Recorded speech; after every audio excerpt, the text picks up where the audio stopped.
Hi friends, આપણે introduction to internet જોતા હતા. તો ઇન્ટરનેટ ખૂબ જ ઉપયોગી છે. ઓકે, તો પહેલા એની હિસ્ટ્રીમાં સ્ટાર્ટિંગમાં શું હતું? 1960માં અમેરિકાના સંરક્ષણ વિભાગની સહાયથી ARPANET નામની એક સંસ્થા હતી, એને એવું એક નેટ બનાવેલું કે જે છૂટાછવાયા સ્થાનો છે એનામાં એકબીજાની સાથે એ લોકો ઇઝીલી કમ્યુનિકેટ કરી શકે, એના માટે એવી રીતે નેટવર્કની સ્થાપના કરેલી. હવે આપણે આગળ જોઈએ એની પહેલા date name and roll number લખી નાખીએ. ઓકે, ત્યારબાદ ઈસવીસન 1980માં અમેરિકાની NSF નેશનલ સાયન્સ ફાઉન્ડેશન નામની સંસ્થા NSF નેટની રચના કરી. આજે ઇન્ટરનેટ માટે મુખ્ય પાયાની સંચાર સેવાઓ પૂરી પાડી છે. આપણે જે ઇન્ટરનેટનો ઉપયોગ કરીએ છીએ એ કોની કૃપાથી કરી છે? NSF નેશનલ સાયન્સ ફાઉન્ડેશન અમેરિકાની એક સંસ્થા છે. આપણને કદાચ જાણીને નવાઈ લાગે કે ઇન્ટરનેટ આટલું મોટું નેટવર્ક હોવા છતાં તેનો કોઈ માલિક નથી. તેમ છતાં ઇન્ટરનેટનું અસરકારક સંચાલન વિવિધ સંસ્થાઓ દ્વારા થઈ રહ્યું છે. 1960માં પહેલા થયું, પછી આફ્ટર 20 years 1980માં અમેરિકાની જ એક સંસ્થા NSF નેશનલ સાયન્સ ફાઉન્ડેશન એને શું કર્યું? NSF નેટની રચના કરી, જે આજે ઇન્ટરનેટ માટે મુખ્ય પાયાની સંચાર સેવાઓ પૂરી પાડે છે. આપણે જે અત્યારે ઇન્ટરનેટનો યુઝ કરી છે NSF દ્વારા મળે છે. આપણને જાણીને નવાઈ લાગે, તમને ને મને બધાને આવી નવાઈ લાગે. આપણને એમ થાય કે ઇન્ટરનેટ આટલું મોટું નેટવર્ક છે, અત્યારે તો આખા વર્લ્ડમાં બધા ઇન્ટરનેટનો યુઝ કરે છે, પણ એનો કોઈ માલિક નથી. તેમ છતાં ઇન્ટરનેટનું અસરકારક સંચાલન વિવિધ સંસ્થાઓ દ્વારા થઈ રહ્યું છે, જેમ કે IETF એટલે ઇન્ટરનેટ એન્જિનિયરિંગ ટાસ્ક ફોર્સ.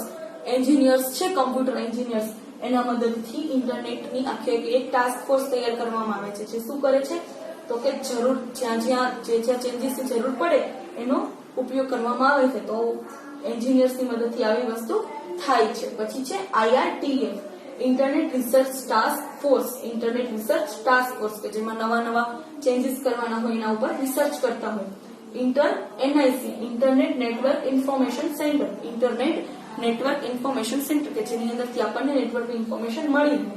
અને ICANN internet corporation for assign names and numbers. આવી અલગ અલગ સંસ્થાઓ દ્વારા ઇન્ટરનેટનું અસરકારક સંચાલન થઈ રહ્યું છે. 1980માં નેશનલ સાયન્સ ફાઉન્ડેશન એણે પાછું ઇન્ટરનેટ શરૂ કર્યું છે. આપણે અત્યારે ઇન્ટરનેટનો યુઝ કરીએ છીએ એને આભારી છીએ. આટલું મોટું નેટવર્ક છે પણ એનો કોઈ માલિક નથી. અલગ અલગ સંસ્થાઓ દ્વારા આનું સંચાલન બહુ જ સારી રીતે થાય છે, જે આપણે પણ જોઈએ છીએ કે આપણને કઈ એટલા બધા મોટા ઇશ્યુઝ નથી થતા, કોઈ માલિક નથી. તેમ છતાં આવી બધી એન્જિનિયર્સ, પછી રિસર્ચર, આવી બધી સંસ્થાઓ દ્વારા થતું હોય છે. જેવી સંસ્થાઓ આ સમયગાળામાં અસ્તિત્વમાં આવી.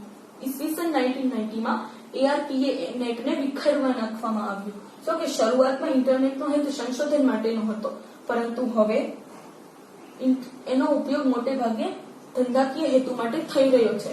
1990માં શું કરવામાં આવ્યું તો કે સ્ટાર્ટિંગમાં જે હતું 1960માં 30 યર રહ્યું, પછી એને વિખેરી નાખવામાં આવ્યું કે ભૌગોલિક સ્થાનો વચ્ચે કોમ્યુનિકેટ કરવા માટે બનાવેલું જે ARPANET એને કાઢી નાખવામાં આવ્યું. સ્ટાર્ટિંગમાં શું હતું? ઇન્ટરનેટનો હેતુ સંશોધન માટેનો. આપણે કંઈક નવું સંશોધન કરવું છે તો આપણે એના ઇન્ટરનેટનો યુઝ કરવાનો. પણ હવે શેમાં ઉપયોગ થાય છે તો કે ધંધાકીય હેતુ માટે.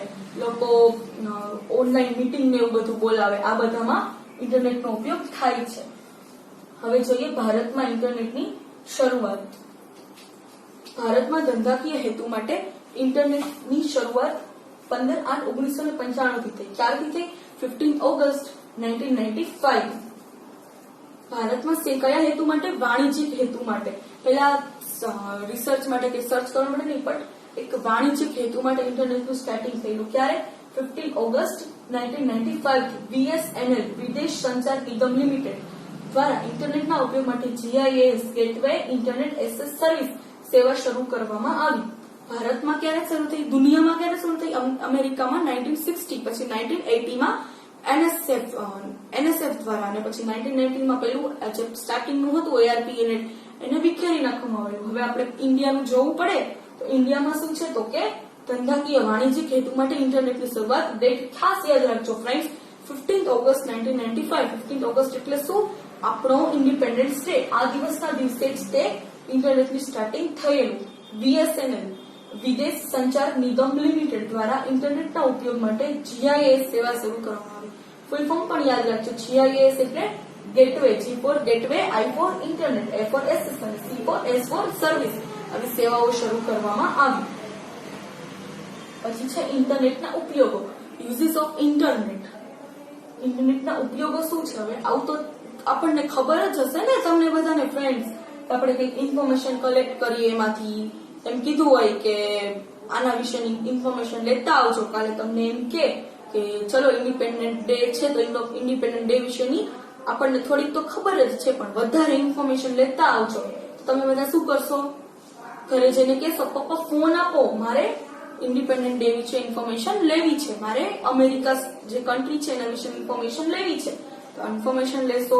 પછી વ્યક્તિઓ વચ્ચેના સંદેશા વ્યવહાર માટે તમે સ્કૂલે નથી આવ્યા અને તમે શું કરશો? તો તમારા ફ્રેન્ડને ફોન કરશો કે આજે સ્કૂલમાં શું લર્ન કરાવ્યું, શું હતું, બધું તમે એવી રીતે કમ્યુનિકેટ કરી લેશો તમારા ફ્રેન્ડ સાથે. અને સ્કૂલમાંથી પણ તમને કંઈક નવી એક્ટિવિટી હોય, પછી અત્યારે તમને આવી રીતે ટીચિંગ આપીએ છીએ, તો આ બધું જ ઇન્ટરનેટની મદદથી થાય છે. તો હવે આપણે જોઈએ યુઝીસ ઓફ ઇન્ટરનેટ. ઇન્ટરનેટ એ અકલ્પ્ય માહિતીનો ખજાનો છે. અકલ્પ્ય એટલે કલ્પના પણ ન થાય એટલી બધી અઢળક માહિતી ઇન્ટરનેટમાંથી મળી રહે. તે મૂળભૂત રીતે માહિતી ભેગી કરવા અને લોકો સાથે સંવાદ રચવા, એક કમ્પ્યુટર પરથી બીજા કમ્પ્યુટરના સંશોધનનો ઉપયોગ કરવા, ધંધાકીય હેતુ તેમજ મનોરંજન માટે ઇન્ટરનેટનો ઉપયોગ થાય છે. ઉપયોગકર્તાની આ જરૂરિયાત પૂર્ણ કરવા માટે ઇન્ટરનેટ પર વિવિધ સેવાઓ ઉપલબ્ધ છે. તેને 4 વિભાગમાં વહેંચી શકાય છે. અલગ અલગ ક્ષેત્રમાં આપણે મનોરંજનમાં પણ ઇન્ટરનેટનો ઉપયોગ કરીએ છીએ. યુટ્યુબમાં આપણે મૂવીઝ ને એવું જોઈએ છીએ, બરાબર ને? 4 વિભાગમાં વહેંચી શકાય છે. માહિતી ભેગી કરવા, વ્યક્તિ વચ્ચેના સંદેશા વ્યવહાર માટે આપણે ઇન્ફોર્મેશન બધી જે છે નોલેજ છે બધું એમાંથી કલેક્ટ કરીએ. વ્યક્તિઓ વચ્ચેના સંદેશા વ્યવહાર માટે એકબીજાને આપણે ઈમેલ કરીએ, અત્યારે તો વોટ્સએપ ને ઘણી બધી એપ છે. પછી માહિતીની આપલે કરવા માટે એકબીજાની સાથે આપણે ઇન્ટરેક્શન કરીએ, કમ્યુનિકેશન કરીએ, માહિતીની આપલે કરીએ. વસ્તુઓનું ખરીદ વેચાણ, ઓનલાઈન શોપિંગ બધાને ખબર જ છે. એમેઝોન એની મદદથી આપણે ઓનલાઈન શોપિંગ કરતા હોઈએ છીએ.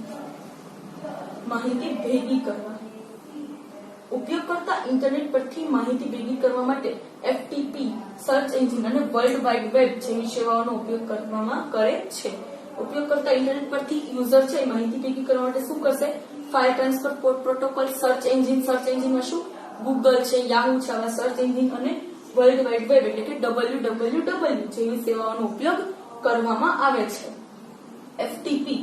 FTP શું છે? તો કે એ એક એવો પ્રોટોકોલ છે જે ઉપયોગકર્તાને દૂર સ્થિત અન્ય કમ્પ્યુટર પરથી પોતાના કમ્પ્યુટરમાં તેમજ પોતાના કમ્પ્યુટર પરથી અન્ય દૂર સ્થિત કમ્પ્યુટરમાં ફાઇલની આપલે કરવા દે છે. FTP શું છે? એક પ્રોટોકોલ છે. યુઝરને અહીંથી બીજા કમ્પ્યુટર પરથી પોતાના કમ્પ્યુટરમાંથી બીજાના કમ્પ્યુટર પર ફાઇલની આપલે કરવા દે છે. અહીં અન્ય દૂર સ્થિત પરથી પોતાના કમ્પ્યુટરમાં ફાઇલની નકલ કરવાના કાર્યને ડાઉનલોડિંગ કહેવામાં આવે છે. ડાઉનલોડ કરવું એટલે શું? તો કે બીજાના કમ્પ્યુટરમાંથી પોતાના કમ્પ્યુટરમાં જે ફાઇલને નકલ કરે છે એને શું કહેવામાં આવે? ડાઉનલોડિંગ. અને પોતાના કમ્પ્યુટરથી અન્ય દૂષિત કમ્પ્યુટરમાં ફાઇલની નકલ કરવાના કારણે અપલોડિંગ કહે છે. કોઈના કમ્પ્યુટરમાંથી આપણામાં કોઈ આવે તેને શું કહેવાય? ડાઉનલોડિંગ. ડાઉનલોડ કરવું. અને આપણા કમ્પ્યુટરમાંથી બીજાના કમ્પ્યુટરમાં કોઈ ફાઇલ આપણે મોકલી છે એને કહેવાય અપલોડ કરવું. Search engine.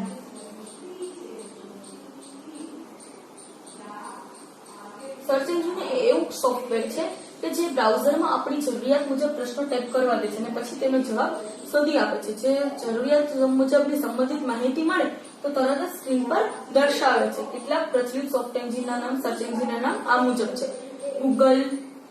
ગૂગલ છે, યાહુ છે, આવા કેટલાક પ્રચલિત ફેમસ સર્ચ એન્જિન છે. સર્ચ એન્જિન શું છે? એક સોફ્ટવેર છે. આપણને જે ઇન્ફોર્મેશન જોતી હોય, ધારો કે આપણે જોઈતું હોય હિસ્ટ્રી ઓફ ઇન્ટરનેટ, એટલે આપણે ટાઈપ કરી એટલે જરૂરિયાત મુજબની માહિતી પ્રોસેસ કરે, જરૂરિયાત મુજબની માહિતી મળે એટલે સ્ક્રીન પર આપણને તરત જ અલગ અલગ વેબસાઇટ્સ બતાવે. World wide web, www. World wide web શું છે? એક એવી સેવા છે જે વેબ સર્વર તરીકે ઓળખાતા કમ્પ્યુટર પર માહિતીનો સંગ્રહ કરે છે. આ માહિતીનો ઉપયોગ કરતા બ્રાઉઝર નામના પ્રોગ્રામનો ઉપયોગ કરીને મેળવી શકે છે. આ કાર્યને ઝડપી બનાવવા ઇન્ટરનેટ સુવિધાઓ એક સારું માધ્યમ પૂરું પાડે છે. World wide web web server તરીકે ઓળખાતા કમ્પ્યુટરમાં માહિતીનો સંગ્રહ કરે. ઉપયોગકર્તા ક્યાંથી મેળવે? યુઝર તો કે બ્રાઉઝર નામના પ્રોગ્રામનો ઉપયોગ કરીને મેળવી શકે. અને આ જે સર્ચ કરવાનું કાર્ય છે, ઇન્ફોર્મેશન મેળવવાનું, એને ઝડપી બનાવવા માટે ઇન્ટરનેટ સુવિધાઓ એક સારું માધ્યમ પૂરું પાડે છે. પછી છે માહિતીનું આપલે કરવા. પહેલો પોઈન્ટ શું હતો? તો કે માહિતી મેળવવા. મેળવી લીધા પછી શું કરવાનું? માહિતીની આપલે કરવાની. તો કે ઇન્ટરનેટ પર માહિતીની આપલે કરવા વ્યક્તિ વચ્ચેના સંદેશા વ્યવહાર માટેની સુવિધાઓ ઉપલબ્ધ છે. ઇન્ટરનેટ પર શું છે તો કે આપણે જે ઇન્ફોર્મેશન લીધી અને કોઈની સાથે આપણે શેર કરવી છે તો એની સંદેશા વ્યવહાર માટેની સુવિધાઓ પણ ઇન્ટરનેટમાં ઉપલબ્ધ છે. Okay, thank you friends.